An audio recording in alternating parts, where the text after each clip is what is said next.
سلام البنات، مرحبا بكم في قناتي. سامحوني على الغيبة هذه.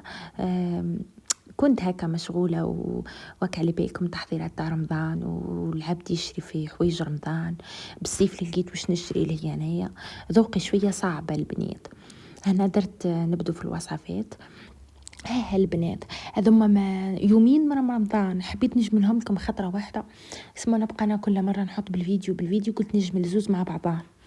المهم نبدو في الوصفات البنات. درت لي هذه العشوه الاولى البنات، درت لي تاع دجاج هكا، ودرت بيتزا اسمها مملحه يعني البيتزا هذيا. والدوزيام بلا هو الرولي هذا تاع الدجاج بالزيتون وسلاد وهاك ما على بالكم بركه. والتحليه البنات شتي زوج اليامات هذا ما مداتوش بيه، اشري لي غير في الحوايج تاع برا. حتى نتوما كيفي ولا لا؟ قولوا لي في لي كومنتير. هذا هو واش درت يعني تحليه حبيت نشاركها معكم، يعني نورمال عادي. ملفاي حوسه لي الدنيا كامله، مدت وين نلقاه والله لا على بالي. المهم وهذه العشوه الثانيه البنات من رمضان.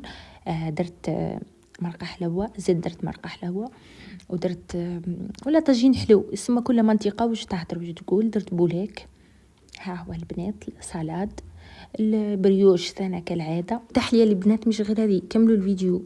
المندرينة هنا البنات لاحظتوا بلي زينت بالمندرينة هذه، كاي مندرينة البنات ماهيش تشينا. لما انا تشوكيت قلت يعني الوقت هذا مش مولفة المندرينة كاينة.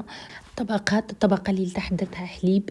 الحليب ديري له سكر ونشا، مغرف سكر ومغرف ونص نشا، طيبيه مع هادي تحطيهم كي يبردوا خلاص. بعد ديري التشينه تاعك، درت تشينه نورمال المعصوره هذيك اللي كنت مخبيتها نورمال. تحطي التشينه تاعك، تحطي مغرف ونص نشا كيف السكر درت مغرف سكر لانه التشينه تاعي كانت حلوه. هذه هي البنات، زدت صبيتها حتى هي وزينت بالمندرين من فوق. تحفطوركم وسلام.